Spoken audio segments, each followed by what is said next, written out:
All right. Hello, people out there. How are you doing? Thinker St. James here. It is the Friday Free for All stream where we're going to be going over the news and lore of MMA. With me to do that, as always, is the captain of this ship today, Chase Parton. How are you, sir? Dude, we're awesome. I've been really excited for Friday because obviously last week was a fucking hit. I don't know if you guys were here. Make sure you go check out last week's because if you didn't know, I'm out here manning the fucking deck. Like this is going down on Chase's watch. So make sure you're here because this is a good time. So. I love it. You know, I'm constantly having to do all of these behind the scenes things and making the machine work at an optimal rate when it comes to the Yama channel. So every once in a while, your boy likes to just chill, sit back and let the show unfold for me. So this is a very exciting thing. I wait all week for these now. Now that I know that we're going to be doing them a little bit more consistently, I'm very happy about this and excited for today. No, you should be excited, and everybody in the chat right now, you should be excited as well because one, the Mank is here. Two, Beeb is here, and he's talking about Rick Allen's two dads. And three, Rick Allen is actually here himself. He hasn't been here in a while, in my opinion. I don't know if he's just been lurking in the shadows, but if you guys didn't know, this is a very chat-centric part of our channel, so hopefully you guys take the opportunity to voice your opinions on what you're about to see because we're going to get into some interesting videos, and I really hope you guys stick around for the middle portion because obviously I can't give it all to you right now. So we're going to start slow. We're starting slow. So you ready? I'm going to give you the first one. This is easy, everybody. We're going to find out together here. We're going to go ahead and get the roster updates out the way. Okay. So Irina Alekseeva, you guys knew this was coming. I mean, she's awful, and her last matchup was terrible. I mean, her last performance was terrible. The matchup, she was great. We'll see what she ends up being, but we knew she was going to beat Alekseeva, of course. Anything to say about that? No, I mean, really, I save it for the end because really, like looking over this list here, if I had the soundboard that I have over at Vitz King's place, I would just be hitting the air horns on almost every single one of these, and Alekseeva is certainly one of them. Okay, yeah, so let me go down the list. My apologies. So you got Alekseeva, Andre Muniz, Justin Tafa, and then Brogan Walker, of course. So these people did not have good records in the UFC, as you can see on the screen here. Nobody I'm really sad about. I mean, the Tafa, it's like, but we knew it was coming, guys. Yeah, the only one that I would feel any type of way about is possibly Brogan Walker. Now, obviously, she did not do great in her last fight, but I think that there might have been a little bit more like that. I don't know. I think that she was at least a tough enough to possibly put on a decent performance. But if you're at that stage when you're where she is in her career and you're still sort of in that you'd have to get the right opponent for her kind of thing, then what's the point really? Because you just be wasting a fight on somebody else who's in probably the same position. I think the one thing that I'll say, and maybe the last thing that I'll say, because there's not really much note here. Andre Muniz and Justin Tafa, they at least had decent, 9 fights, 10 fights in the UFC. That ain't nothing to squawk about. I mean, that's a decent tenure. Shout out to them for making it as long as they did. They didn't come in here 0-3 and 1-3 and then get booted out the UFC. They at least had a different couple contract signings. So shout out to them. Pen to paper at least 2 times. Sure. So, yeah. All right. Oh, yeah. No, well, I mean, no, not really. I mean, I think that it's like if you had a tier list of these fighters as far as like who deserved it the most, I think that it's almost incorrect order. I guess is what's funny to me. Like, Alekseeva, absolutely. I was saying that on the last podcast. She is not UFC caliber. That's just apparent after the fights that we've seen. Muniz, he's not the worst of the worst, but he's extremely chinny. I mean, this guy gets knocked out by a stiff breeze. Tough is tough, but you take him down and he's not getting up again. And then Walker is almost in the same boat. Like, she's tough, but not skilled enough to hold her own. So good down the list as far as I'm concerned. Can we confirm that Beeb is correct here? She missed Yes. weight and also popped for PEDs. Brogan Walker, possibly? Uh, that is news to me if that's the case. I don't think that It Walker definitely missed. wasn't Alex Silva. I can tell you Yeah, this for facts. I'm trying. I mean, going back, thinking about that. I mean, if that was either one of them, honestly, it would have to have been not this previous card they were on, for each of them. But yeah, that's not immediately ringing a bell to me on either of them. So, if so, then even more of an excuse, even more of a good reason, rather, to get rid of them. 100%. And I also would like to shout out Mank one more time. Yeah, they are a bunch of jobbers, but I one see. That did make me laugh. no, yeah, jobbers for sure. But one thing to note with this roster update when it comes to 2025, the coming into the conclusion, is that there is not one jobber named Jalin Turner that is going to be on the Hey, roster. I don't know if you guys noticed this one. yeah, how about that? Jalin Turner deciding to unretire. This is a common trend, it would seem, with MMA, where you pull the Jay-Z. If you're old like me, you might remember that Jay-Z claimed that he was going to retire after the Black album, and very quickly came right back and started making music again. And it's like MMA, we see this constantly, it seems. You got guys who retire and then unretire almost instantly. And in Turner's case, very much so. I mean, he'd only been, less than a year? I mean, I feel like we were just talking about his retirement. Yeah, I'm not a big fan of people just up and retiring and then coming back because, it just seems like a you went broke kind of quick moment. But this was also maybe I think like a mental health type of thing. Like Jalen was, just not in the right. He said he was struggling after the Hanato Moicano fight. And the Bobby Green fight, there was a lot of differentiating tension within himself. And so him taking the time off, warranted. And he didn't take long to realize, like, nah, I want to fucking smash dudes. Like, I want to obviously, maybe he's going to be a grappler now. Maybe he wants to be a jujitsu guy. Who knows? Maybe he's got a new outlook on the sport. Go ahead. All of that stuff, though, is exactly why this is concerning for me, because I do think that you're correct. I think that when it comes to Turner specifically, there were a lot of cloudiness going. There was a lot of cloudiness going on in his mind. But that being said, then you got to wonder. I mean, maybe he did some adjustments behind the scenes. Hopefully that's the case. But it's like you got to wonder if that's the mental state that you're able to get to, if you have the capacity to get to that place. What happens during the next spat of losses, if there are. I'm not saying that there will be, but my point is that, like, I worry about any fighter who has the propensity to get to that point, like coming back thereafter and thinking that the outcome's going to be different, I guess is what I'm saying. Yeah. Excuse me. I agree. He was already 1 foot out the door and then he literally walked out the door. So now that he's Right. back in, I'm not really sure if he's not gonna, walk out again after the next one. He's gonna be like, well, this really actually I didn't, whatever. Who knows? Maybe it's And just a paycheck. I mean, well, the who other knows? thing is that you don't need to full on retire.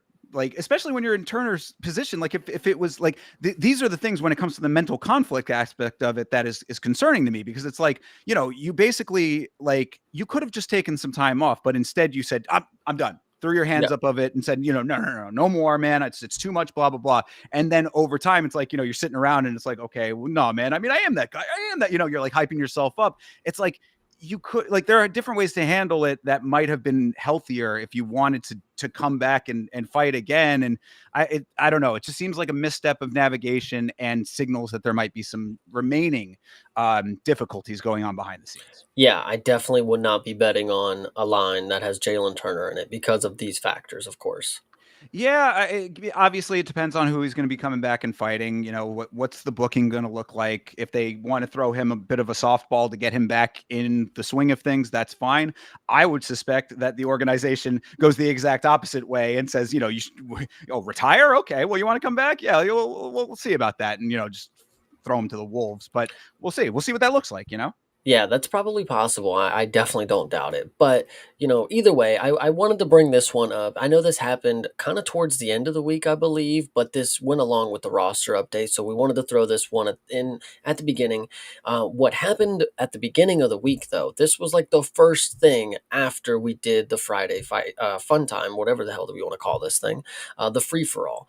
And this one, it was like kind of a bombshell instantly right off the bat. We had to wait like 6 days for this. So I want to go ahead and show you guys that this was Mr. AJ Cunningham Oh getting Lord. mad for people calling him out for his Nazi Instagram stories. That's one hell of a tagline, by the way. Well, so okay, before you start Oh, playing this okay. though, real quick, I just wanted to ask, did you see or is this going to set up with what the initial thing was? Because I know I had heard what I know of this story, just the only context that I personally have is that there were some stories that were questionable. And I never actually saw what was said. So do you know or what like the actual content was like? What was he actually putting forth in these Okay. things? Okay. So I saw one of the stories, and I don't remember if I sent it to you or not because it's he's a weird dude. It's an interesting story, of course. So Yeah. it was a picture of kids at a LGBT parade, like waving the flags, Okay. and then it obviously had a child in a Nazi uniform, like as like the Oh, like a top and split bottom screen. split screen, and Yeah. it was like they something about they're mad at one group, but they love another. Oh It was, no.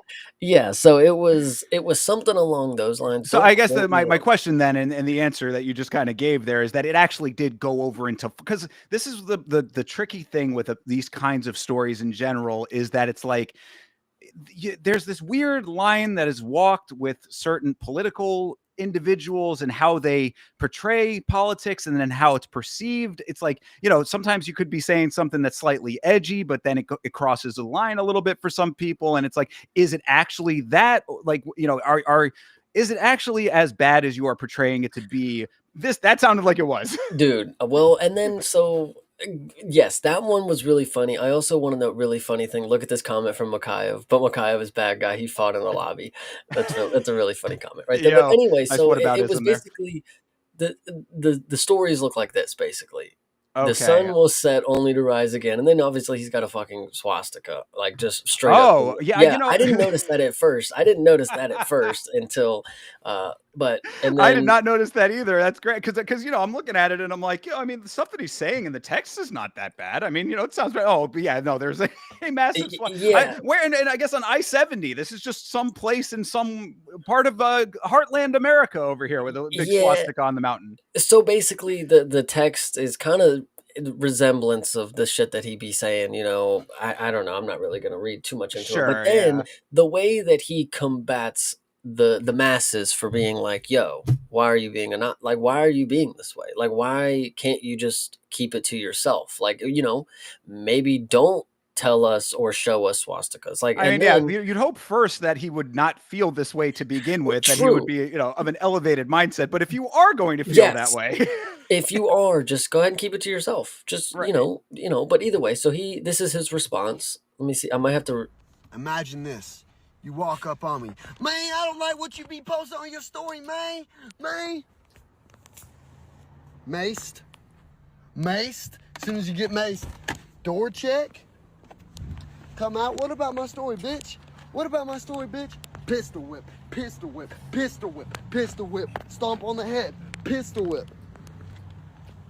Don't click on my story icon, you stupid fucking bitch. before you go, Beeb, post the link. Yes, you can absolutely post the link to that article. We'll look into that. Sure And now thing. go ahead. Yes, I want to hear your response. Yeah, I mean, it certainly seems like an appropriate way to respond to criticism of a story that's, Nazi focused, I would say. I think that it's completely rational just to start out with. Second of all, I just am curious, are there people who are approaching him in real life trying to like go all, Avenger mode on him? Like, hey, man, I'm going to be the one to stop the Nazi here. Like, is this, does he have Antifa rolling up on him on a regular basis? Is that what's happening? Like, why does he feel the need to do this? I wonder.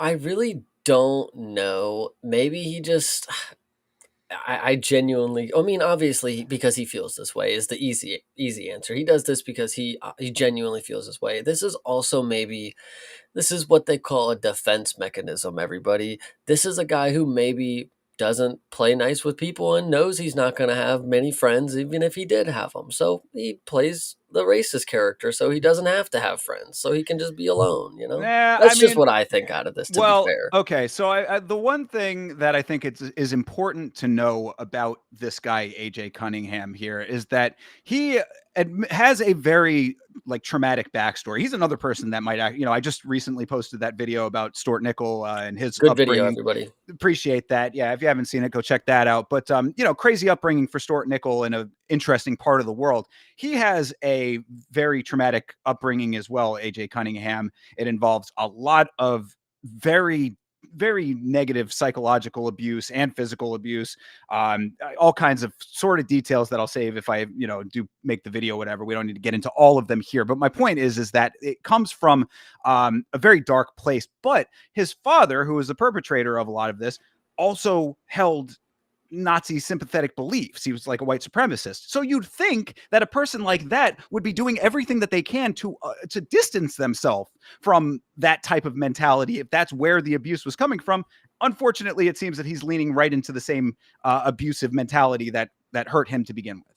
I think I said something kind of like this in the Discord, but I really don't know if there's a way to perfectly say it. But if you noticed that he has everything, like everything that a Nazi would need in the case that somebody is wanting to talk to them about their beliefs. He has it all, like in reach of his vehicle. The mace. He's got the gun. He probably has a sword. Anything else, it's all there. I just love the commitment. He's not just out here bullshitting. I think you referred to it as his Batman utility belt, which I thought was very accurate. Yeah. I mean, it's again kind of bizarre. It's bizarre, but like it feels somewhat in line with what you see. And again, MMA is a mirror. MMA is a reflection of the world and society that you live in at any given time. So like, we have a broad spectrum of fighters at all times. We have a broad spectrum of political belief systems currently. It's very sad to me that this is something that is having more of a resurgence, but like it is out there. And so like, going back to what we were saying a little earlier about like, he should just keep it to himself. Honestly, I feel like it's better that he puts it out there on Front Street, because now Well, I think that was my next point that I was going to make. You should at least be happy that nobody's like, AJ Cunningham's fucking cooking. He's really out there cooking. Like, we're all like, no fucking shot, bro. Like, not even close. Like, there's probably one dude out there who probably is like super racist, and he's probably even like, okay, calm it down. Like, let's chill, AJ. But I don't know. This one definitely just an interesting situation that, again, like I said, happened at the beginning of the week. And what's the over under on him joining Bryce's podcast as a co-host? I think that this is an opportunity. I don't even know if that's still a thing. Can anybody confirm in the chat? Beeb, I don't know why you cannot post this link. Send it to somebody on Discord. And yeah, of course, post something about AJ Cunningham being on the podcast or something. Because, I don't know if the podcast actually still goes on with Bryce. I don't know if that co-host is still there listening to Bryce talk about his crazy beliefs. Obviously, AJ doesn't know how to market himself well enough, because he could have $1 billion podcast at this point with what he's got.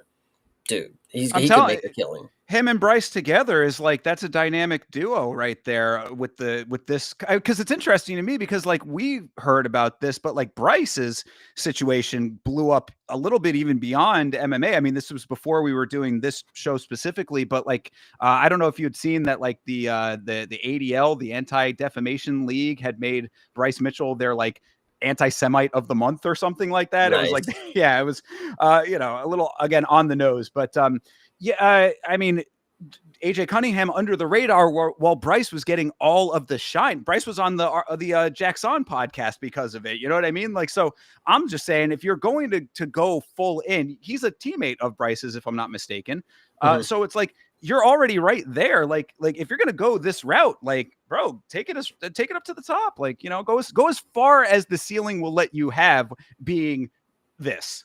Yeah, this one is definitely an interesting character, one of the more interesting, because what you also find very interesting is like you have AJ Cunningham, who is a guy who lives in America, just in the middle of bumfuck probably, and he's like a true like I love Hitler kind of guy. You have a dude in Andreas Gustafsson who's got his tattoos covered up because he's like, yeah, that guy's fucking nuts. Like I should probably not have that affiliation tattoo. Whatever. Who knows? But it's Yeah. just my opinion. No, this is a dude not even close to the region. When you have people like that are closer to the region, maybe it's a little more common over there. It's like not even like talked about. They're like, oh yeah, of course, of duh. Like, but the fact that this dude is like the most pro Hitler guy and he's the most furthest away from the region is just funny. So Yeah, I also take a little bit of solace in the fact that he actually sucks in the octagon, so we're probably not going yeah, to have to see him much anymore. But any Jiu-Jitsu which way, worked him over. You yeah, did. right,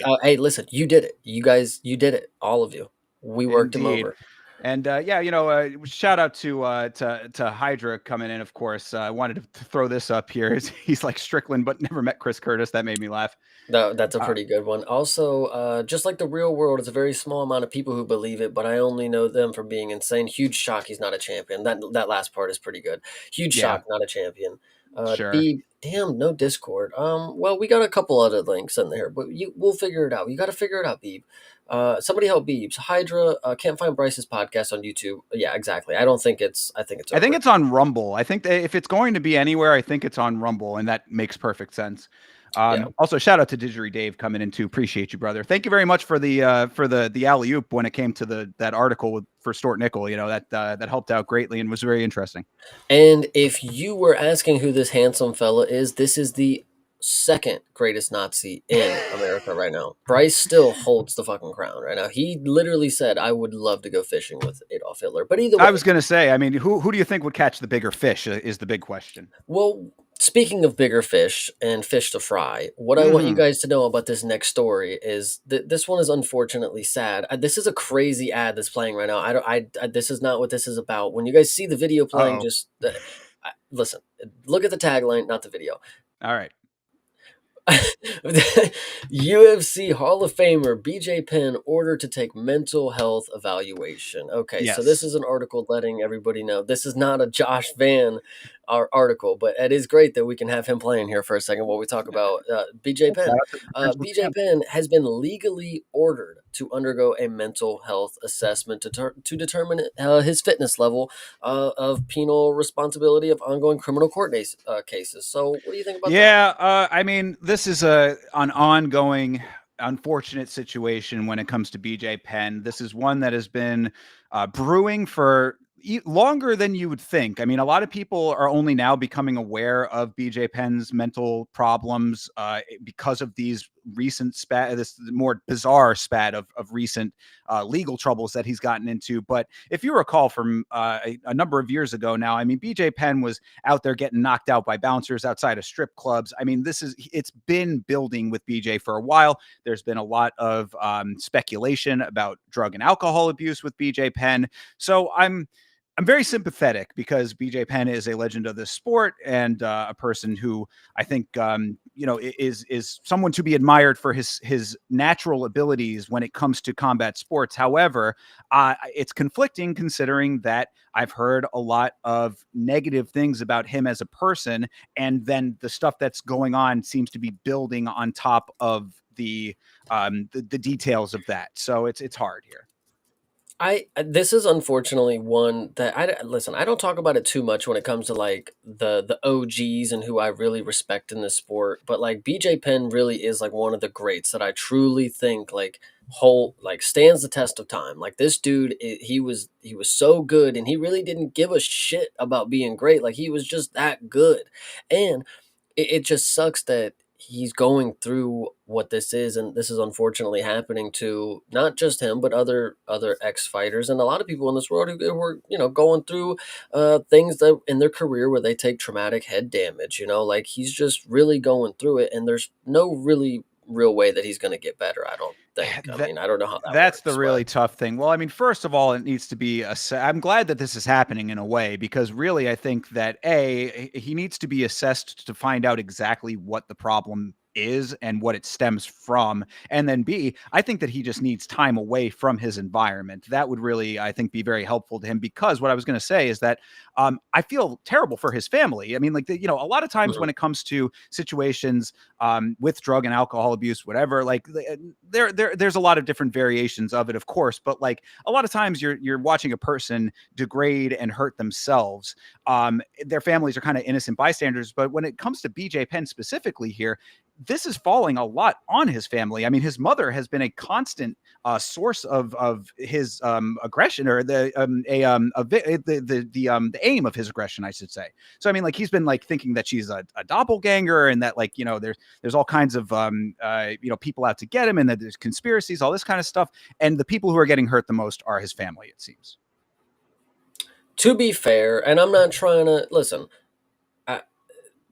we don't know if it's a doppelganger or not, and I'm not trying to be funny, but like, I genuinely listen.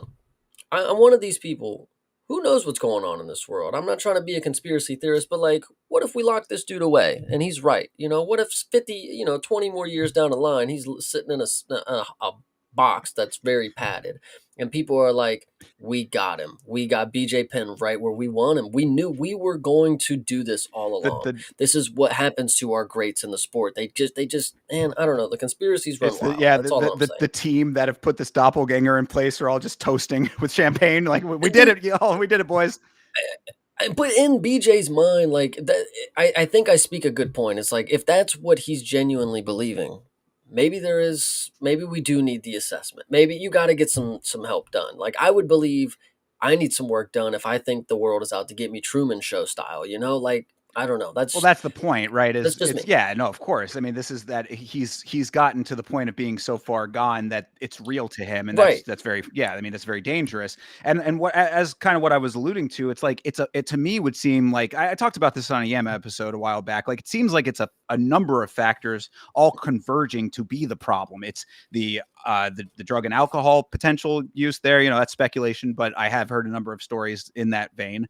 So it's drug and alcohol abuse, possibly. It's the him himself, personality that you have underlying is amplified with this. And then, of course, potential, not even if you take CTE out of the equation, just it could be any myriad of things that affect your mind when you take repeated blows to the head. That's what this sport is. So all of those things come together to form a very dangerous picture, and BJ Penn does himself no favors by, not getting help up to this point. So I'm glad that there is some sort of semblance of help that's going to be happening, even if it is by force.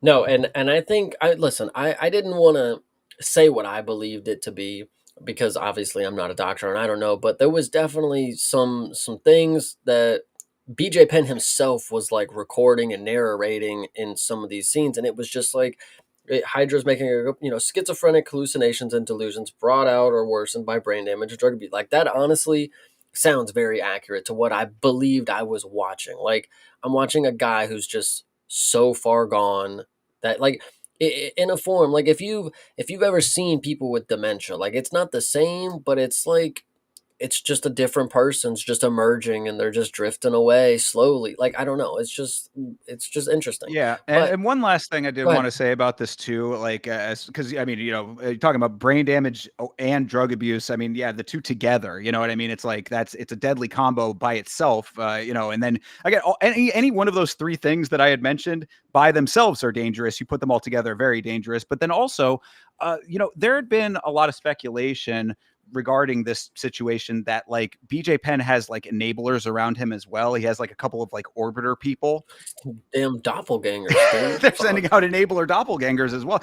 I want to meet the team that's putting this all together. This seems like a really tight knit unit, man. Like, they could be taking over all kinds of stuff if BJ Penn is just the start of this thing. You think you're really gonna meet a lizard and talk to him? See, you're worse than BJ, dude. I can't believe. I mean, you. You think lizard people are gonna talk to you, dude? If you ask AJ Cunningham, I am a lizard person. So true. Dude, you know what?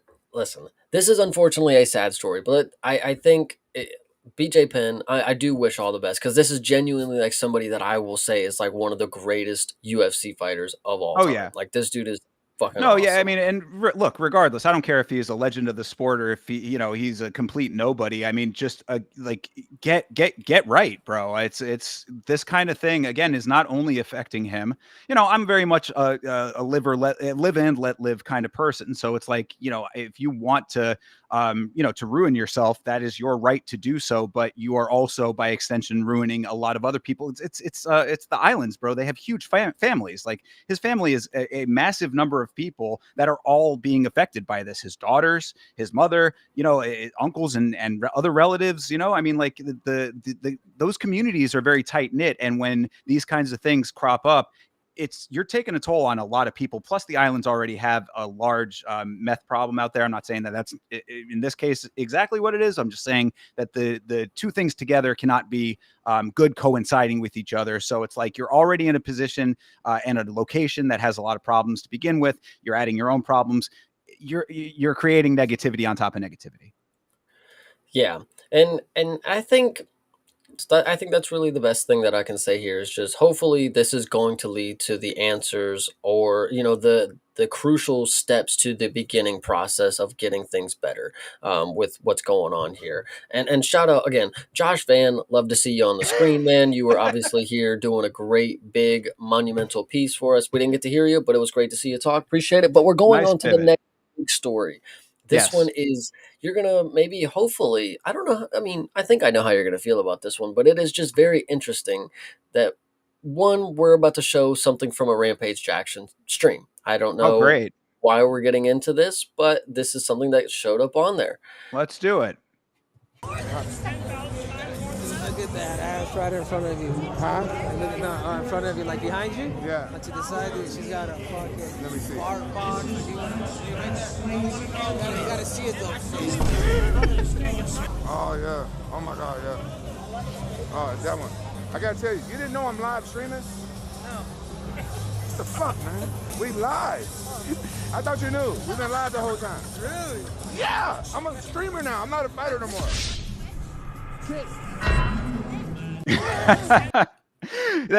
Tag team creeping. I can appreciate this. Yeah, so that was pretty funny. I figured that was just a funny little video. It might have been also Henry Cejudo staging. I think that was also a little staged by him, but that could be me. Could be as well. I mean, hey, to me, that's a homie move to let your boy know that there's a fatty in the area. So I'm okay with like really all of that aspect of it. There's really not any problem in my estimation. The only thing that causes any kind of an issue is just Rampage bringing it up. Like, bro, like we could have just let that move if it was right. If it wasn't like that. So I mean, Rampage kind of putting the airing out the dirty laundry for no reason. Didgeridoo Dave waits to look first and says, we live. That's pretty funny. And True. yeah, I don't know if you caught what Henry said. I tongue punch that fart box. Wow, that was pretty funny from Henry Cejudo. Shout out to Savage, by the way, as well, brother. Appreciate you, man. Yeah, no, that was definitely a pretty interesting video. That was a quick one. That was a quick one. Not too much to say. Honestly, I thought you might have a little more and call him a creep for it. But no, fuck that. Are you kidding? See, this is the bullshit that we live in right now. I am sick and tired of the way that like the society portrays attraction in general. It's a criminal act for a man to be attracted to a woman nowadays. For a lot of men, this is why men are not bro. I could go on this. I'm not going to. But all right, just fair facts. I kind of dig it. Very, very brief detour from this is that I had heard a stat that of like I think it was like 18 to 25-year-olds, like 50% of them have never approached a woman in person before. So why is that? Well, it's because when you approach women, you're getting instantly called a creep. When you're attracted to a woman, you're instantly called a creep. Damn, she's got a fat ass. Oh, you're a creep.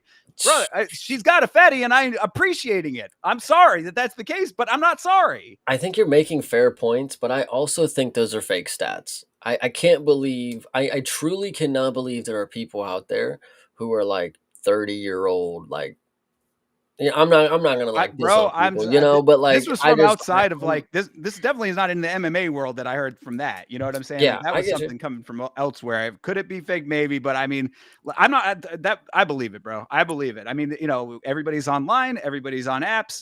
It's like, and again, there's an atmosphere where you are instantly vilified. I mean, bro, where do you like? where do you go to meet women, right? Like you're like in public, you're at the gym, blah, blah, blah. All of those places I have heard, man, if you go up and try to talk to a girl in a supermarket, that's creepy. If you try to go to talk to a girl in a gym, bro, that's creepy. She's at the gym, bro. You don't want to be talking like, okay, well then what the fuck then? What am I supposed to do? Like, fuck this. Like it turns people into incels. It's the incel pipeline. And B, it's stuff like this that ends up being like an instant knee-jerk reaction of, oh, you're just a creep. And then it just self-perpetuates. So I'm on the soapbox on this one, but I think it's a necessary conversation, man. It is not a crime to be attracted to women. I think you're making a great point. It is not a crime to be attracted to women. Chat, we're going to go into you for a second. Hold on. These guys have no game and sweat and spend way too much time on social media. But like, I truly can't believe, like, as an adult, you have to like have a job. You have to like go places to get food. Can't hit on women at your job. Listen, you know, listen, you can. You just can't follow them around for 40 minutes before you ask them. That's the thing. You got to just like, it's got to be impulsive. You got to be just a chat about it. But I mean, it's insane that people aren't, but I mean, so many guys who never have. Are we serious? Approaching at the gym ain't weird if they don't got headphones on. See, there's another good one. See, but yo, Sigma, that's your opinion of it. I guarantee I've seen the TikToks, bro, of these chicks. There are girls who will literally set up cameras at the gym waiting to be approached just so that they can call these guys out as creeps. That's a thing that I have seen before. The girl set up the camera. She's doing stretches, whatever. Guy come over and just try to help her out with something. Very respectful approaching. And then it's like, oh my God, look at this guy trying to creep on me. Blah, blah. It's like, you're thirst trapping IRL. All right, chat. I'm going to have to go ahead and break it to Thinker. I'm going to have to break the news to him. He goes to the gym with NPCs. Like, that's not something that happens, I don't think. Like, there's no way. No fucking way. Brother, I've seen it. I'm not making these things up, bro. Florida's crazy, man. Oh my God. Man. This dude, well, I don't think that you're keyed in to this part of like the conversation, it seems. I think you're misrepresenting how to find a woman in this world, and I'm going to show you exactly how to do it. This next video is going to teach you everything you need to know about finding the misses. You ready? I fought in Germany. I fought a man named Nick Hind. Right, unfortunately lost by decision. I disagree with the decision, but whatever. We went to the post-fight party of Nick Hind's because, like, in Germany, why not celebrate with the Germans, right? Right. Met his family, was introduced to his sister, and I married his sister. Did you guys know? Whoa, that's the story. That's the story. That's how it happened. I married my opponent's sister. What? But she's your wife that we met earlier. Oh no, different one.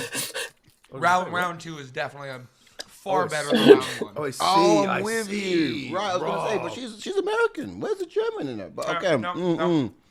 So it's your I'm second on marriage. round two as far as marriage goes. I'm with you. So either way, I just wanted to bring, that was a funny clip up, just how he met his first wife. Yeah, no, that's every time that Drew Dober fights, that story kind of comes circulating back, and it is one of the. Oh, you knew this? Oh yes, okay. yeah. This is one that I've been familiar with for a while, it's a classic tale, so I love it, and that is definitely a Chad move for sure. I think that he had the right setup. I mean, look, I don't want to keep harping on it because I do know that we need to keep moving on or whatever. I'm just saying that I feel like this is a stronger problem than you're giving it credit for, Chase. And also, you got to realize that not everyone is as Chad as you. I mean, I think I'm pretty suave. I don't know. There you go. So I'm saying, you're thin, you're suave. I mean, like these are not traits that everybody has. And I'm not, look, I'm fine with it too. I mean, like trust me, I've made it happen plenty of times for myself, and I will again. I'm just saying that there is a generation that is growing up without the instillment of it, and I think that's part of the problem. Yeah, that is pretty crazy. That's unfortunate to hear. Who's the next Drew Dober? You know what I'm saying? Who you think that these young guys in the Contender Series are going to be Chad Drew Dober over here? They don't have the chin for it, brother. If you actually want to get into a story, there was a dude on one. His name, I think it might have been Brazil. I could be wrong if it was actually Brazil or not. No, because he got robbed. There was a dude on one. Either way, in his last performance when he got 350K bots, he proposed to his girlfriend. Then they got married, And then now this next fight, he got 350K bots again, and now they're about to go on like some big vacation or some shit like that. So there's a little story for you right there. That dude just 2 fights ago, which was probably 13 weeks ago on the dot, he had just proposed to his, girlfriend, now fiance or wife, whatever you want to say. So shout out to him. He was doing better than what these UFC guys are. They're all soy and they don't know how to go to the gym and hit on women without getting called creeps. I get it. So, either way, I think the better news is if you didn't hear, everybody in the chat, Chris Paul, we do know, hey, we do like Chris Paul. Actually, shout out Chris Paul. I got Chris Paul stuff. Anyway, not the time for it. This is better. Karate Combat is back, baby. Halloween 2025. Notice that there's not a date. Is Halloween on a Saturday this year? Do we know this for fact, or are they bullshitting? No, Halloween is on a Friday this year. Okay. Oh, actually, I think their cards are on Friday, so I guess that makes sense. So shout out to them. They get a nice Halloween card. Finally, Karate Combat coming back. We didn't know if they ever were. Yeah, absolutely. Oh, it does say right there, Friday, October 31st. I know this guy, definitely know him as the champ, but all these other guys I'm not too familiar with, and I figure I know a lot of Karate Combat people by now. Well, so that's it's Uriah Hall. Yeah, I would say 2 of them you should know. Violent Bob Ross. Oh, yeah, I guess I do. I got to read the names first. Pena Violent Bob Ross. Who am I supposed to know who this guy is? Yeah, he might be a little bit before your time. He was in the UFC. He's Luis Pena. That's he's a dude who had a whole bunch of legal problems here in the great state of Florida, actually. So he's been a little bit on a wild streak. I guess he's getting back into combat sports now. And then of course, Uriah Hall. Yeah, no, and so this one should be interesting. Obviously, we get to watch Karate Combat again if we actually get to. Hey, Fridays are the fun nights, so maybe we catch them and then we talk about the fun recaps later. Or we do the rewatches anyway. I just wanted to make sure you guys know that Karate Combat is back in Miami on the 31st at 6 p.m. What is the chance that we get to see our dude Longboat? Longboat has to be there. If Longboat is not there, it's not truly a Karate Combat event. I need to see crypto endorsements at every turn. I need to see it on the mat. I need to see it on my screen. I need to have cryptocurrency beamed into my Skull Chase partner, or otherwise it's not a Karate Combat event. No, absolutely. And Longbow, he does probably live in Miami. He is going to be in the Miami center where they host these Karate Combat events. Isn't it crazy that they don't really do too many events outside of Miami? Makes you wonder where the money is, because you see a lot of other promotions. I know Karate Combat's still a little new, but 57 events have gone by, and you've only performed in Miami and like one other place kind of deal. It's like PFL is going to Africa again this Friday. I know that's the PFL, but they're losing money as we fucking speak. So why can't they go anywhere fun? Probably because they've got to deal with the facility and don't want to pay to take the show on the road. They also maybe have a little bit of a built-in audience in Miami, I would guess. Dirty Boxing does all of their cards in South Florida as well, it would seem, currently anyway. Yeah, only have 3 events. Yeah, that is true. Florida is a great state for combat sports, so we're very lucky down here when it comes to all different variety of combat sports. I guess that maybe the ability to do it is probably what's keeping them here. And also, I would say the all of that crypto money, the crypto market fluctuates very rapidly. So, sometimes they're up, sometimes they're down. They got to keep a baseline. They can't be going out to Kansas, putting on a show out there, and then maybe getting a return. Yeah, and by the way, if anybody out there wants the insider information on what the Karate Combat crypto coin has been doing, nothing. Shit, it's absolutely dog shit. Their only up system, how about nobody cares it goes up system? It's terrible, and nobody's going to invest in it because I tried and never made anything off of it, and I was playing the game. I didn't go only up in my pockets. That's the big thing with Karate Combat and being tied to crypto in general is just, it's like, we have Karate Combat is an interesting like case study when it comes to crypto's real world abilities, because it's like they've got this crypto system, crypto money is pumped into this thing. That's why, the joke I was kind of making before. You watch this broadcast, it is all crypto focused every second, every turn. So it's like, this is like your product. This is the end result of crypto, right? Like, isn't that the whole idea, is that you can actually parlay it into something real and in tangible terms? But you're ending up with this middling product, middling cryptocurrency attached to it. What's the end goal and the end stage of Karate Combat, I guess, is the question. Then this is their 57th event, apparently. So obviously it's not necessarily floundering in a broad sense, but we had an event that was supposed to happen that did not. We don't know if that's going to continue to be a trend going forward. And now it's 5 months later. This is what I'm talking about. Yeah. So I mean, it remains to be seen what the lifespan of Karate Combat is, based on how they have positioned themselves with this crypto tie. Yeah, so we'll definitely see. I can tell you that Karate Combat is not as big of a train wreck as what you're about to see in this next slide. But I'm going to go ahead and get you into this, because this is breaking news. Oh. Anderson Silva is facing Chris Weidman in a 6-round heavyweight boxing match on the Jake Paul and Tank Davis undercard. Think about that, November 14th. Yeah. What do you think about that? What I've said about this is that this is the logical progression in combat sports, because the fans who are not who are, I don't want to say casual, but the fans that like don't really like that love that, the fans that are addicted to the spectacle, that don't care as much about like the art of the sport, which sounds very pretentious and borderline kind of gay, but the more casual fans, for lack of a better term, they know Silva and Weidman have a history, so it sells itself based on a narrative. And that's what they're banking on by putting that on this card. Like, yeah, people know the situation between the two of them. The storyline is there. And if there's going to be any money to suck out of these people still, to leech and suck out of them, then this is how you do it. You do it in a dumb heavyweight boxing for these two guys at this age. Give me a break with this shit. Well, the point that I want to make is that first, let's get to the chat. Just one more, because we did actually skip over a little bit of the Karate Combat thing. So I want to go ahead and talk about you guys with President Awesome. He is awesome on drugs. He is Dana Brown, hashtag, and maybe a leech. I don't know. He's not really my favorite, but he also didn't want to give me an opportunity on Karate Combat. I could have been on the undercard of the card that didn't happen. If you needed fights, I mean, hello, like, come on, let's start ringing some bells, like, get some calls. But anyway, also, Anderson Silva versus Chael Sonnen, they did an exhibition boxing match, and it was just them punching each other softly for, however many rounds until the fight ended. That's what this is going to be.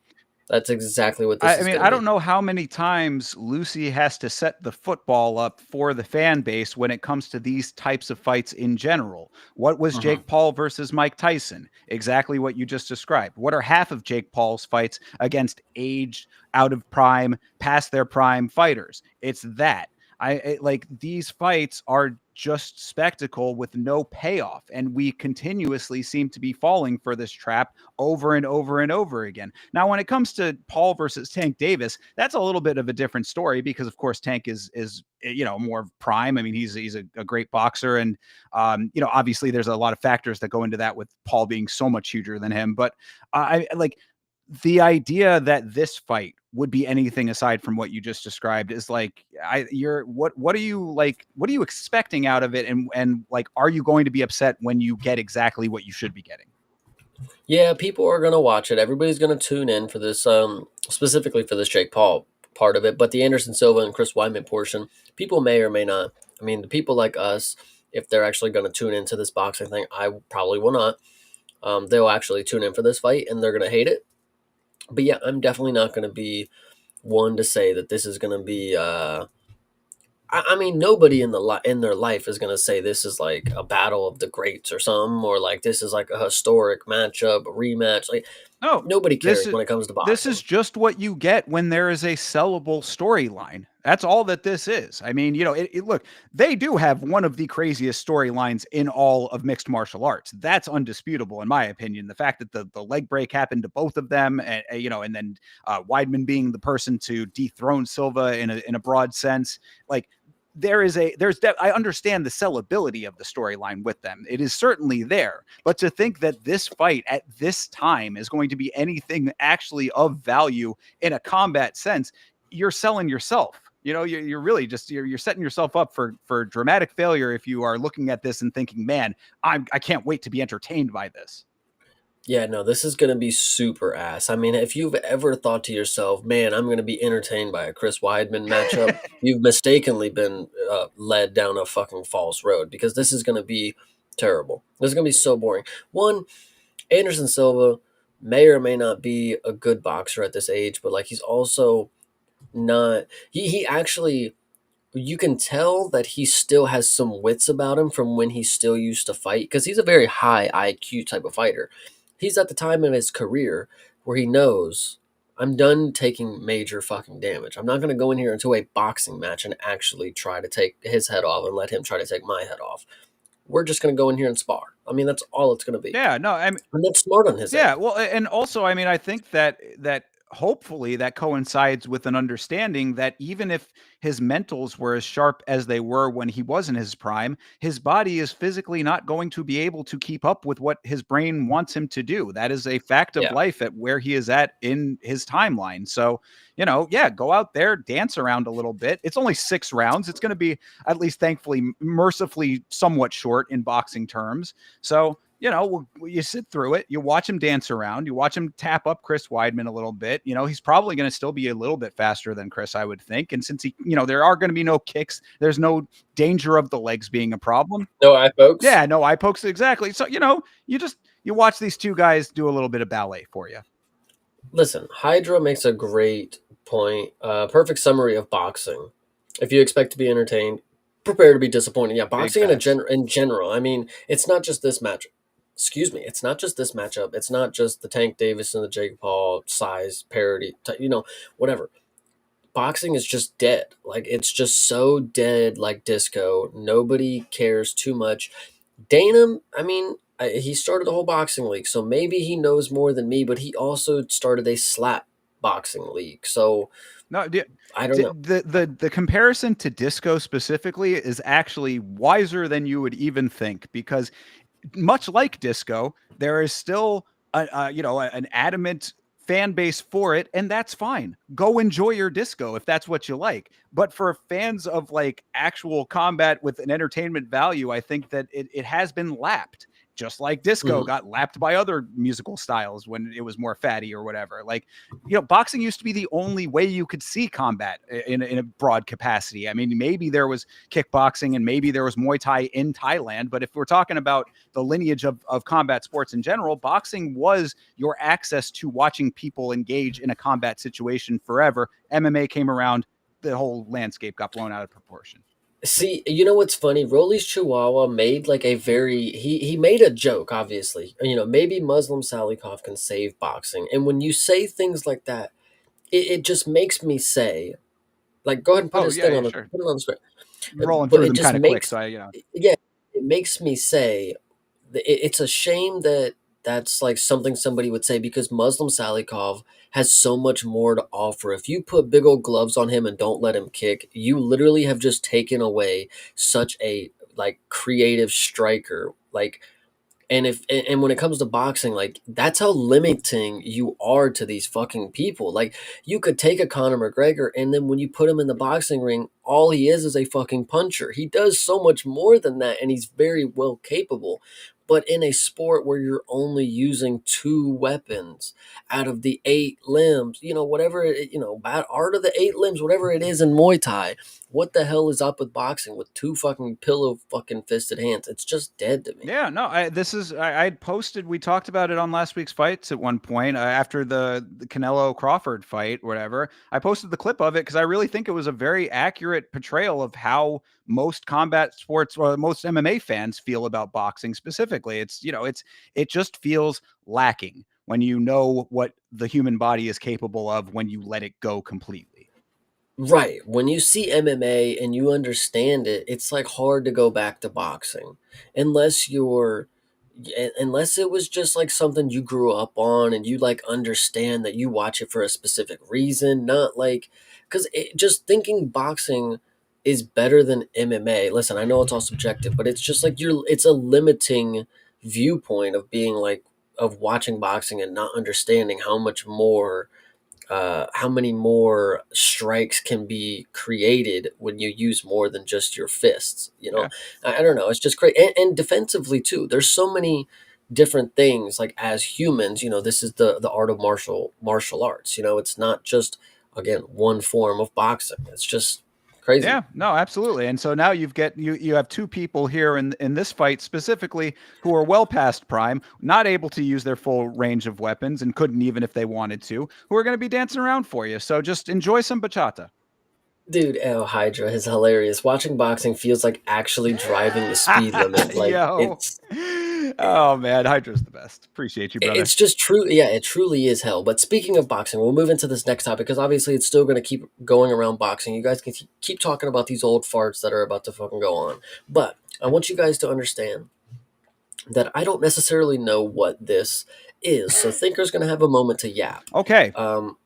Ready. Yes. It is this so-called Muhammad Ali Act. Okay. What is this? Yes. So this actually is a perfect transition. Appreciate that. So if you recall, you may have heard some conversation about Dana White trying to make changes to the Ali Act. And what the Ali Act is a protection for boxers specifically so that they are able to essentially not get screwed over by promotions. They're able to be free agents, so to speak.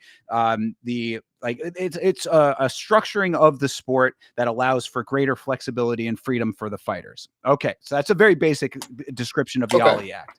What Dana has wanted to do is make changes to the Ali Act to allow for a UFC style promotion to operate within that ecosystem, within the law's capacity. So it would be an amendment to the law that would say we can have a promotion that has its own belts and negotiates, with the fighters in the way that the UFC does. It ranks the fighters the same way, all of that kind of stuff, basically creating a UFC style boxing promotion, which is what he wants TKO boxing to be. The California State Athletic Commission is supporting this, but if you go over to the second slide of this, I believe you click the little arrow there. There's an explanation here. It's a little bit too small for me to read, but if you want to read a little bit of that out, Chase, that would give a little bit of context here. The California State Athletic Commission voted unanimously on Wednesday to back support for the Muhammad Ali All-American Boxing Revival Act, which would allow UFC-style promotions to happen in the sport of boxing. The commissioners voted 6-0 on the measure, with one wrinkle added that if proposed legislation becomes law, that cost of living adjustments are included within the state of California. Do I have to read a lot more? This is the more important part. Sorry, I should have started you off in the halfway point. Okay, the proposed law introduced into Congress by Representatives Brian Jack, R. Georgia, and Sharice Davids, D. Kansas, wouldn't change the existing Muhammad Ali Boxing Reform Act, but instead add a new provision that would allow for UFC-style promotion in the sport of boxing. What does that not like? This is why that's the important part that you just read there, because basically what it's saying is that the current Ali Act would still remain, so all of those protections would be there for the top level fighters. It would just add the ability for there to be a UFC style organization in addition to the current structure. What does that mean? A UFC style organization? Well, why is a boxing organization not that? I mean, this goes deeper into it, but so basically, when in boxing, the fighters are the belts are. The belts are given out by the individual commission. So you have like the WBC as one governing body. You have, I think the ABA, I think is a different one. The belts and the titles are held by the commissions. So the promoters are not in the power position to have the belt under their control. So like if I was a boxer, I could go fight for the WBC title. I could also go fight for the ABA title. I can go wherever I want and not be under specific contract to say that I am a product of the WBC. That's the UFC does that. If you want to fight for at the top of the UFC, it's the UFC's belt. You're fighting under their promotion, their rules. So that's what it's saying, is that there will still be all of those other commissions, and these boxers have the ability to go in all of of these different places if they want to.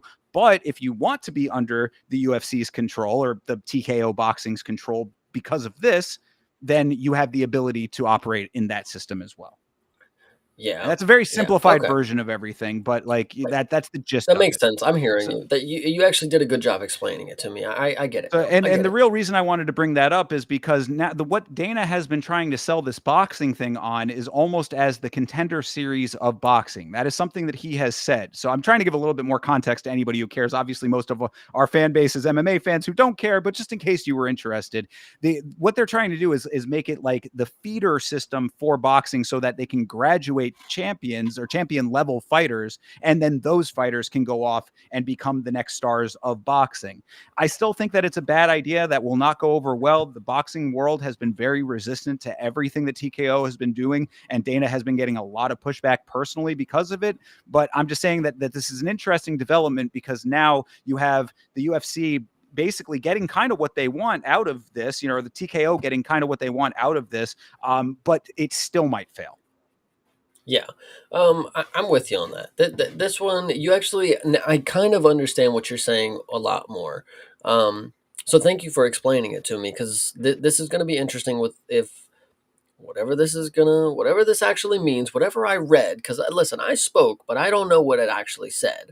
But the fact that we're going to get some new interesting stuff that's going to just bring new things to the game. I mean, I'm interested to see what the new era is going to be like when things change. We have a new system that people follow and new things go into play. So I'm excited to see what's going to change going forward when it comes to this Muhammad Ali act. Yeah, well, the revival. Yeah, and really, I mean, more so when it comes to bringing it back to MMA specifically, it's just interesting to me because now you've got the pipeline here for Dana to continue on with this boxing experiment. He's already had the power slap thing, which we all know has been a massively underwhelming endeavor, even if he wants to try to pump it up as the greatest thing of all time and rivaling Milan FC or whatever with their numbers, all that stuff that he was saying about the following of that endeavor. So my point is that he's already pulling himself in a lot of different directions. And this allows him to kind of go even further with that. So it'll be interesting to see for MMA how the UFC is affected by any of this, having the pie kind of spread out in a lot of different places.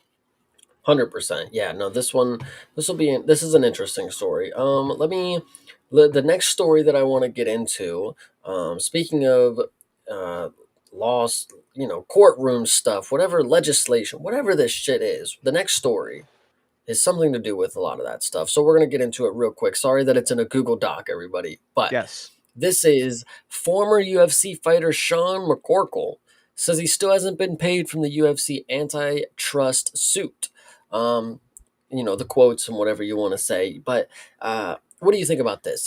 You think this is BS? I kind of call BS on this. Not gonna lie. I feel like he's just not involved in this. It seems very strange considering that we know for a fact that other fighters have been paid. That's the thing that's interesting to me. It's like if everybody was sitting here saying, "Oh, this money has not been divvied out. Where is my money?" Then it'd be like, okay, yeah, they need to pay all of the fighters. But we know, I mean, Renato Moicano has famously said that he denied the payment. Like he's whatever, a birdie reason that he has going on in that crazy skull of his, decided to not take the payout.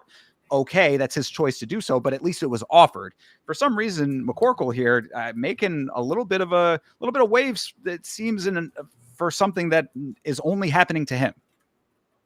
Yeah, you said making waves. I actually don't think he is because one, nobody knows who Sean McCorkle is. Two, nobody is sitting here thinking like, man, Sean McCorkle needs to get his money, man. Like that's fucked up.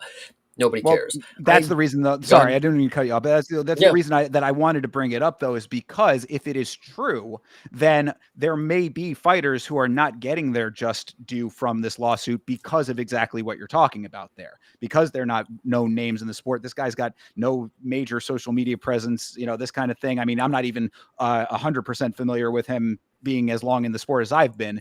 So it's like, there might be a number of other fighters that are of the same status who are just, guys who maybe went, 0-2 and just got cut or something like that, who are entitled to their money nonetheless, but not getting it and not getting any attention to it because of their status. I think you're making a great point. What I'll also note is, so you have this guy who can at least get on social media, say it's true. Say this dude is 100% in the right and there's other people just like him. he's able to get on Twitter and voice his opinion in English, right? Mhm. What about all these other fighters who don't speak English, who are just out there? They don't even know a check's supposed to be coming. You know, they're just out. They're not even in the UFC anymore. They're off just fucking making burgers or something. I don't know what people do after the UFC, but like, he probably ain't got a fat check from a lawsuit, and he probably don't know to ask because his management don't know, or maybe the manager works. You know, he took the shit. Who knows? It was just a letter that came in the mail. You guys don't know what happens. I don't know. Yeah, well, and Listen, I live in fairy tale land, so I just make up shit. exactly. We Like, live in the internet, obviously. It's yeah, where you're seeing us right now. But no, yeah. I mean, you make a good point though, because that money could be somewhat life changing for some of these guys if they're in different situations, different stages of life. You know, maybe not everybody's going to be in that exact position, of course, hopefully. But you know, if they are, then the money that they're owed from this, which is rightfully theirs, that's the other thing. I mean, I feel like people don't care because it's like, oh, you know, the lawsuit happened and now they're just getting free money. It's like, no, they were wrong. The whole point is that the contract was skewed in a way that was wrong to the fighters to begin with. They are owed this money, so they deserve to get it. yeah, And it could be very impactful in their lives. yeah. I mean, what it says right here, 230K per fighter, possibly. That's crazy. You know, that's life changing money. Yeah, to the average But Joe Schmo, that's everything. I think the next one that we're going to get into before we get into the last couple, this one is specific to the point that we were making about slapbox and the boxing, of course, is like there's a big misrepresentation of what we are being told the numbers are and what we perceive the numbers to be, because here is an example of what the UFC has on their YouTube channel, which is the UFC BJJ full event. And it's saying that there's 9 million people that have watched this. Don't believe this is true. I don't. There's only one person out in the world that I know watched this, and his name was Rodrigo from The Ultimate Fighter. He loved this shit. I don't know why. He loved it. But I personally don't. I think he loved it So, because he was there personally. true that also. Free front row seat, you know? Right. Yeah, no, this kind of goes into a bigger question of view botting in general when it comes to the numbers that you see on YouTube for these organizations. You know, like you're seeing massive, you know, view time and watch time and view counts for everything the promotion does. And a lot of people just kind of have it in their mind, oh, you know, it's so big. The UFC is the biggest thing in the world when it comes to combat sports, that, yeah, all of these numbers must be 100% legitimate. But there was actually also a conversation, at least, about there being view botting on the CJI as well. So, I mean, I don't know. I don't know what the benefit of that necessarily is, aside from the perception visually. Like, you know, what are they gaining from the view botting? I mean, I don't think that it affects ad time, because it's, I don't know. One thing that I'll say is that when you look at when you compare those two things, you have the UFC BJJ and you have the CJI. Mm-hmm. I'm watching the two events because I watched the BJJ. I watched UFC BJJ 1. It's on the channel. It ain't very good, but geez, I'm sorry.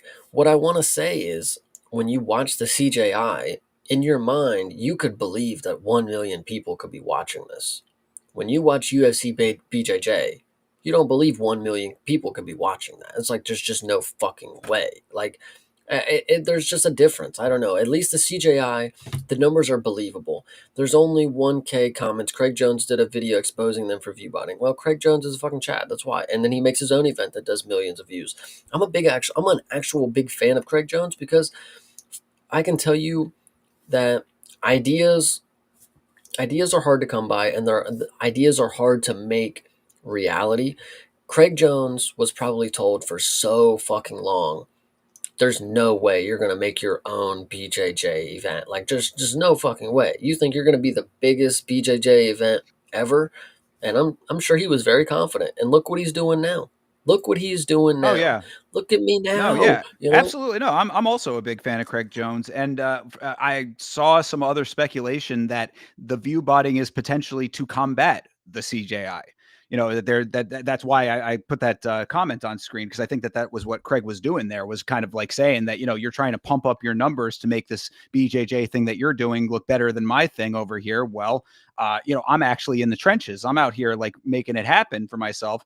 And you're seeing the result of that. Also, I had found out that apparently the UFC, I have not watched a lot of this BJJ, these events that they've been having, but apparently they took the rule set from the CJI as well. So, I mean, there's, they took Brazilian Jiu-Jitsu rules. Well, the structure of it, like the tournament structure, the way that the bracketing and everything. I don't know. The pit, I think, was also, tournaments are now copyrighted. That's kind of what I thought too. You're making a good point with that. It's like, yeah, okay, they took the rule set. Like, I mean, what difference does that really make? But like, they play basketball in every other country. You think they stole the American rule set? They stole the Georgian rule set? No, they just play basketball. It's all the same shit. What do you mean? I mean, I guess that the idea is that they're trying to carbon copy something that Craig Jones worked very hard to get himself off the ground, and they're just trying to come in and say, oh, nice event, I'll take it. You know what I mean? Welcome to America. They say like, capitalism, baby. Dude, that's what I'm like. Listen, I get you want to be the only dude having this idea and running the show. Bask in that you made your money doing it. Understand that you had the first concept and they stole your idea. Now you have to go one up them and do something else, because this is now just going to run its own thing. CJI is now just going to be a thing for a good amount of time, and they're always going to be playing one up, catch up to you. So it's a copycat league. In every entertainment business, they are always following the leader. And you got to keep them on your toes. Well, Hydra coming in with a good point on this, though, too. The rules more meant the scoring and team tournament structure that was new with Craig, plus the pit. So anyway, again, the Karate Combat has the pit. Come on, guys. Let's not get too That's crazy. The other part too, right? It's like Craig even himself said, oh, I took a bunch of elements that I thought looked good from other promotions and put them together for BJJ. But really, and what you were just saying there, Chase, it goes back to that same point. Like, it's like, yeah, okay, it was new for Craig with influence from other places. So what? I mean, like, this is the nature of the beast, dude. Like, I would think that maybe like when UFC first started, then other MMA promotions start cropping up. It's like, oh, what are you doing? It's like, yeah, well, you're not the only game in town, and you're not going to be. You can't copyright an idea necessarily. Yeah, I mean, it is what it is. So this one was just interesting to talk about, especially because we know people are not fucking watching the BJJ thing. It's just a thing that I want to make note. It's not very entertaining. Well, so maybe it's getting better. I'll pick it up again.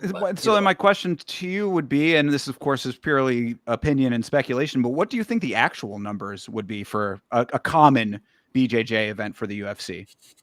For a YouTube video, I know I said earlier, like I could not see 1 million people watch it. That was just comparative numbers. I think genuinely 1 million would be fine if it wasn't 12 days ago. True. If it was a month ago and it had 1 million views, that doesn't seem unreasonable. Maybe 1 million people are really interested in BJJ at this point. I don't know. Yeah. And especially after a month or so. Yeah. And I mean, they're in tight with the algorithm. So a lot of people will click it just out of curiosity. Maybe they navigate away after a couple of minutes. Maybe people will go back and rewatch it again if they're a student of BJJ. There's a lot of factors that go into why those numbers would be, but Hydra's making a good point. Live, I could not see 1 million people. Oh, live. no way. I just meant after the fact. No, not concurrent. Yeah. Live, 200K maybe sounds about right. Yeah. That's max. Sure. That's the max peak. And that's, I think, almost in line with what the CJI was doing. If I recall, when I was watching the last one live, I think it was around, maybe 150, but like, you know what I'm saying? Somewhere in that ballpark sounds about right to me. All right. So, yeah, this one is crazy. Shout out to everybody who loves BJJ because and Craig Jones, apparently. He's a big hit in the chat. Craig Jones, once again. And shout out to Craig Jones. One last thing that I'll say about this specifically, too, when it comes to Craig Jones and the UFC's version of it, you can imitate the rule set and the tournament style and all of that. You can have the same sport. What you cannot imitate, especially when you're the UFC, is the personality that event has.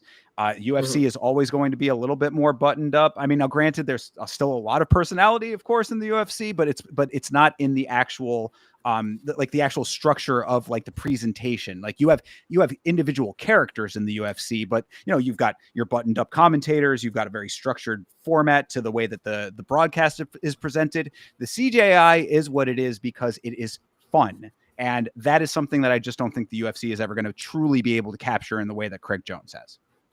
Yeah, true. I think Craig Jones, the last thing I'll say is it's genuinely impressive that he took the most boring and the most suspect aspects of martial arts, and he made them actually fun. Like I enjoy the CJI. Like it's actually fun to watch because fun things are going on. Yeah. There's different shit that's happening. Legit. Yeah, So, absolutely. And the second that I see, a fighter in there swigging off of a bottle, like in ring, in cage, in pit, then maybe I'll change my tune a little bit, but I highly doubt that's going to happen.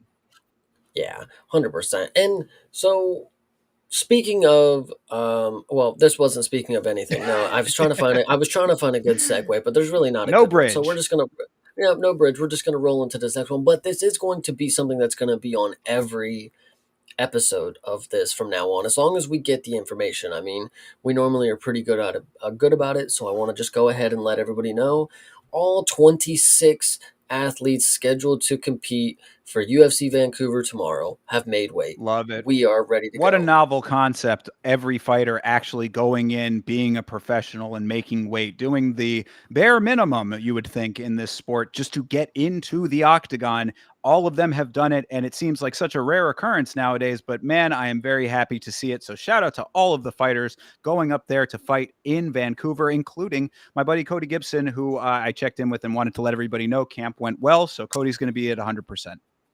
Hell yeah, I'm definitely locked in for it. Yeah, so this one, glad we can have a little moment to let everybody know that there's nothing to worry about. Everybody had a good cut, hopefully, and things should be good to go. No purses getting snatched, no 33%, no 50%, no 8 pounds over, no 4 pounds under, no nothing. Everybody on that scale looked good, except Manon Farrow, but she never looks good on the scale. She's cutting a lot of weight. You guys know this. Weight bully, but what is the over under on the cord trip? Oh, dude, absolutely. And it's probably going to be DeRitter. He's a little goofy. I'm telling you, it's in his future. Look at the sunglasses. It's on right now. Indoors. Yeah, DeRitter. Yeah, Rene DeRitter likes to like walk this fine line, it would seem, between being like, kind of like your everyman and then also being like a Yuri. Yeah, like I guess maybe Yuri is a good example where it's like, because Yuri I think is more sincere than that. I think that DeRitter is a little bit more character based, but he kind of like wants to be a little bit of a cool guy sometimes, it seems. And it's like, bro, nah, man, nah. Like, you're cool. Like, I think you're cool, but like, you're not a cool guy. You know what I mean? Like, there's a difference. Yeah. No, so I don't know. The cord trip, hopefully we get another one of those in the timeline that I get to experience, because it seems like I missed a lot of the great stuff when Tony was around. That's the inevitable truth. Well, you're going to have to go and watch him be a boxing champion now over there in Misfits. God, the heights that he has achieved now outside of the sport of MMA. So he faced the Salt Poppy. Is the Pepper Poppy next? Bingo. Let's get it. Pepper Poppy's got to be out there. Yeah, absolutely. And so, speaking of nothing, and we are not going to have a good bridge because there's never going to be a good bridge to this next video. I want you guys to make sure that you have your headphones in and make sure it's not playing Bluetooth on the TV and stuff, because this next video genuinely is something that I did not want to put up on the stream, because I thought we could just talk about this one in the Discord and leave this one to the side. But no, we're going to watch this one on stream. It is our duty, Chase. It is our duty as broadcasters in this space. Roll the clip. All right. I am going to roll credits. I need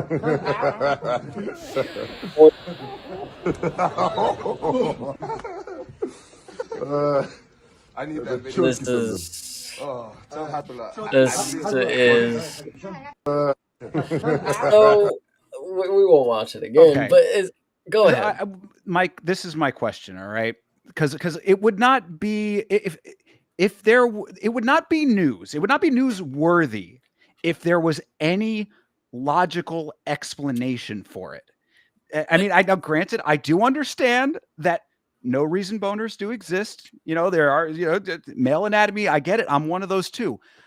This is a situation where it would seem like there is no logical way that this could have happened, period, end of story, aside from actual quote unquote enjoyment of the situation.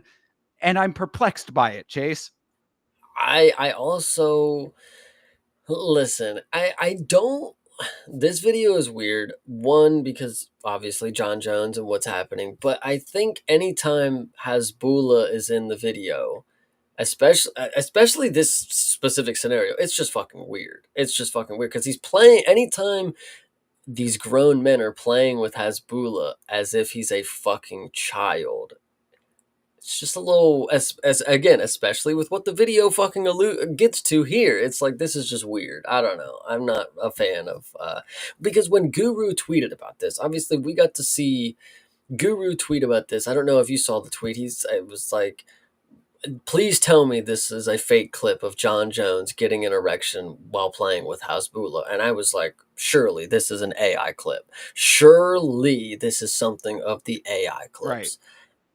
It is not. This is and was this last week or was this 2 months ago? I don't know. This was a weird clip, though. I'll tell you that. Yeah, I mean, there's, look, I'll highlight it because, it is the narrative here. I mean, Hydra says another day where the sun rises, the sky is blue, and Jon Jones is gay. This is next level though, because this is a man baby. That's like, exactly, and that you're right. You're hitting the points here. It's like this is a different deal here. Like this is like there's a psychosexual deal with Jon Jones that has been speculated on a whole bunch. We all saw the Guru's video about that. That's one of the few pieces of Guru content that I actually have seen. So I'm very well aware of all of the speculation in that regard. If that is the case, if you have that as the baseline, right? Okay, Jon Jones, possibly closeted homosexual. If that is your baseline, this brings it into an even weirder territory and something questionable even beyond. I mean, there's nothing wrong with being gay. There's no problem with that. It's 2025. Love who you love, like what you like sexually. But like, if that is where your starting point is, this adds a layer that I think is a little bit questionable. Yeah, and it's also because Hasbulla is normally seen just only in the UAE. Like he's hanging out, back with his boys, with Islam and them, whatever you want to say. That's the only time we ever see him. What's he over here hanging out with Jon Jones? Like this is Hasbulla just pops up. Dude, what I said when we were talking about him before this clip even came out, he came up in conversation. I think it might have just been somebody referencing this clip, but before I had seen it, what I had said is Hasbulla is one of the most embarrassing elements of the MMA fan meta in recent memory, because there is no purpose that this person serves aside from having a condition. That is all that it is. If this guy was an average sized individual, no one would know about him. But for some reason, we're all captivated by him because he has the stature that he has and he hangs out with fighters. So it's like you're seeing a little man baby out there, putting his fists up and, trying to act tough and play this character or whatever. It's an embarrassment to me. Yeah, this I don't know if embarrassment is where my brain leads after seeing this video. It's embarrassing for other reasons.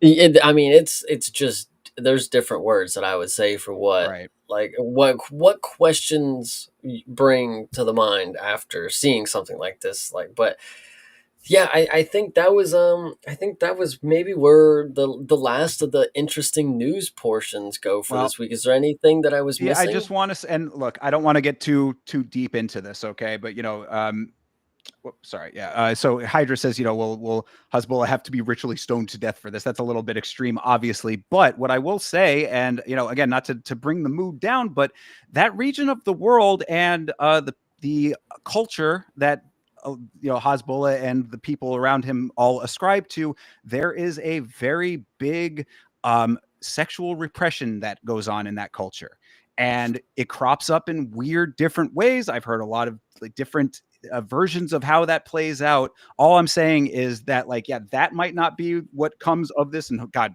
obviously I hope that is nothing like that would ever become a situation like this or whatever. But what I'm saying is that when you have an ingrained repression when it comes to like something as fundamental to humanity as your sexuality. It crops up in weird ways, and it reflects in different ways that are unintended because these people cannot express themselves naturally. So anyway. Yeah. So this one, once again, I didn't really want to put this on stream. I didn't want to have to make you guys watch it with me, but they like Thinker said, these are the news. This is what we signed up for. We watched the door jam, kick in the face, mace, pistol whip. We watched that combination, so we had to watch the Jon Jones erection bonus flick. These are the stories. We say in the title that you're getting the lore. This is the lore that you are getting, unfortunately. But yeah. So I wanted to. So you're saying, is this we have any other major stuff to go over? This is the last one that I had to go. Well, over. then Is there anything else? What I wanted to do then, and I thought that this was something that we could also introduce as a somewhat regular thing. We should crown the craziest story of the week, and I think you already kind of tipped the hand that it has to be AJ Cunningham. No, May, did you not just watch the video? Oh, well, I mean, Jon Jones being a sexual weirdo does not surprise me, though. May, it's not about it being two men. It is about one being a man baby. That's where it gets weird for Fair me. enough. Yeah. I mean, you're certainly right about that aspect of it. Look, chat, you guys have to be the deciders here, I guess, in the comments of the video after the fact, once this goes to where you can leave comments below, come on back and, definitely drop a like, of course, and comment what you think is the craziest story of the week. Well, Beeb's article, let's look it up. Yes. Thank you very much, Hydra. Appreciate you reminding us of that. Let's see. Because I think that he was saying it was Alex Silva who was the one that had the. Oh, well, yeah. Yeah. Looks like about Alex Silva. This was on July 19th, 2024. UFC Can you pop it up? Oh, yeah. UFC suspends Russian Ronda Irina Alekseeva for testosterone, indicates USADA I don't know what these words are. USADA bungled handling. Yeah, there we go. So, but what is this? Yeah, so she got popped for testosterone as a woman. Yeah, I mean, clearly she was on her way to transition.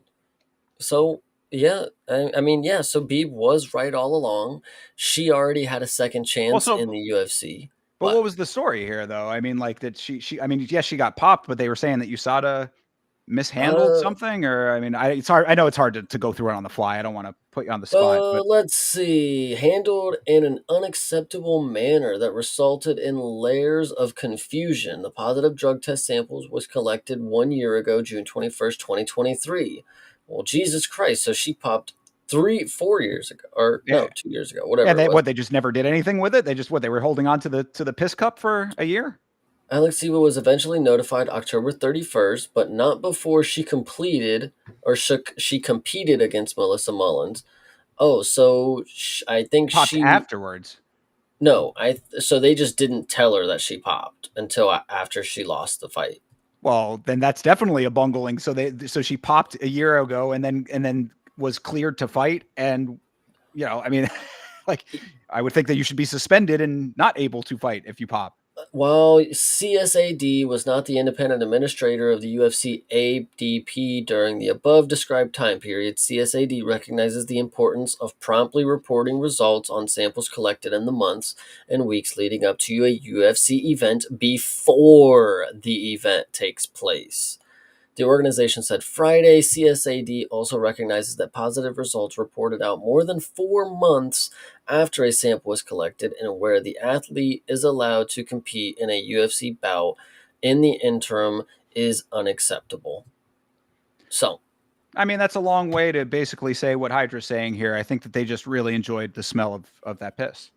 True. I wanted to hold on to it, Yeah, it fermentates. So yeah, right, exactly. It's different notes come out of that over time. Okay, well, so then there you go. I mean, as I had said earlier, it's just a double whammy of send off then, because she was terrible in performing, and if she's popping as well, then goodbye. There's the door. I think there's one last thing that we need to look at because I saw it at the beginning of the stream. Volk was trending. Uh-oh. I don't know. It just said Volk. So obviously, that's the Volk we know. I'm trying Of to see if I course. can get to where it's Well, this. while This Chase was a does little that, bit I ago, will though, so maybe he's just not anymore. Okay, well, while you can take your time to find that real quick. I did want to Yeah. say that Hydra backing me up over here as far as the craziest story of the week, saying yes, it's a man baby, but I retort pistol whip, pistol whip, pistol whip, and I'm with you on that. So again, really, I think that the moral of the story here is Jon Jones pulling himself into even more questionable territory, and don't roll up on AJ Cunningham. Look, you can disagree with what the guy has to say, because I certainly do, but he's heavily armed. He has a Batman style utility belt where he keeps all of his accoutrements. Just steer clear. I mean, the same way that when someone is let out into the public that is armed and dangerous and they say do not engage with AJ Cunningham. Let him be his crazy Nazi self on his own. And when the inevitable danger is entered into society at his hand, which that it probably will be at some point, let nature take its course, I suppose. I definitely didn't find anything. This is the only thing that I found, but I think it's not true. This is from yesterday, so it's probably not even but it's literally not this. But Lerone basically said he's not fighting him. Diego posted some cryptic shit as well. So we're just trying to find out who Lerone said. Yeah, we're trying to find out who the next opponent is. Yeah, that's all that's really into it for us. Oh, I didn't mean to fuck it up good. like that. I have one last thing. Well, no, that's all right. Share. I'll take over for just a second here. I did have this. I just thought this is just funny to me because this is a story that I was covering back when this happened. If you recall, this is Igor Severino, who is the infamous biter of Andre Lima. You can see the picture up in the corner there is the bite mark that he left on Andre Lima's arm. And apparently Severino thinks that there is still potential for him to re-enter the UFC at some point in the future. I just thought that was somewhat entertaining. All of the comments here on Instagram are roasting him for it. So I didn't know if you had any comment on that, Chase. I let him back in, to be honest.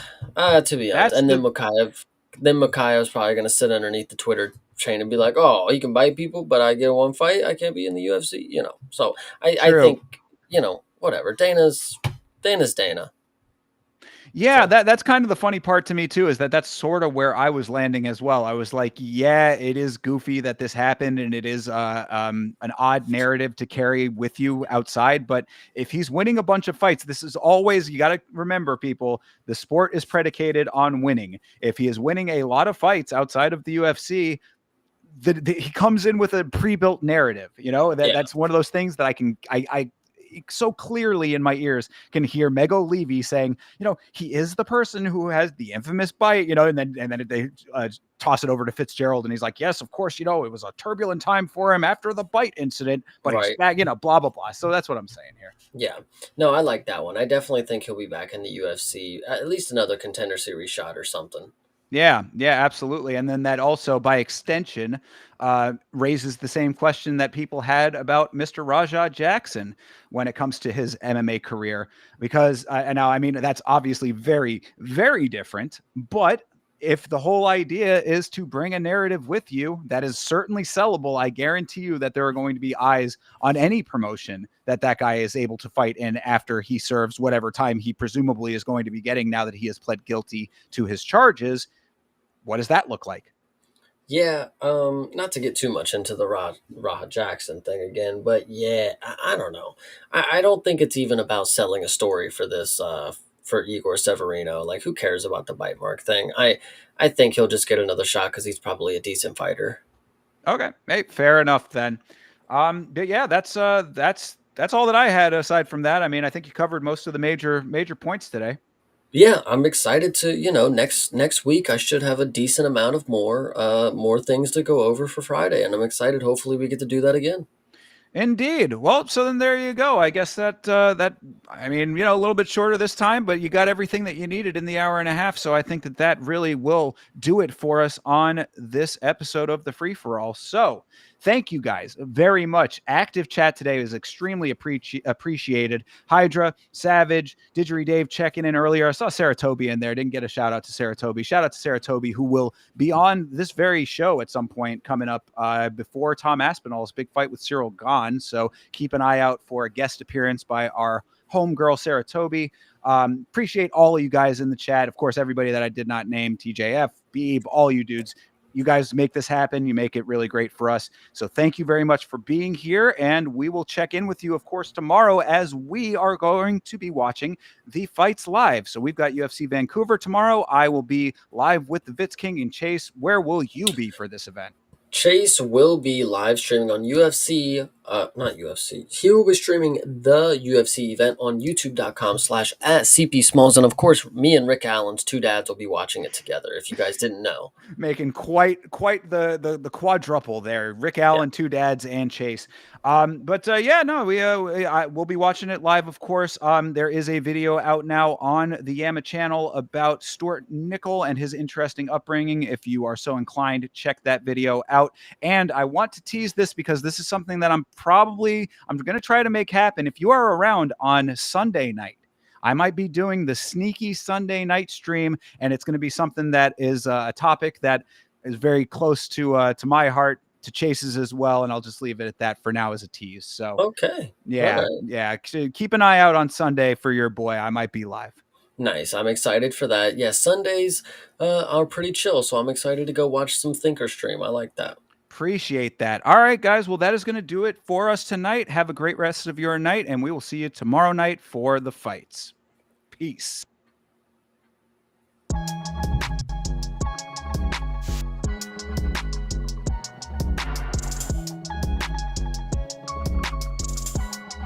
BJJ.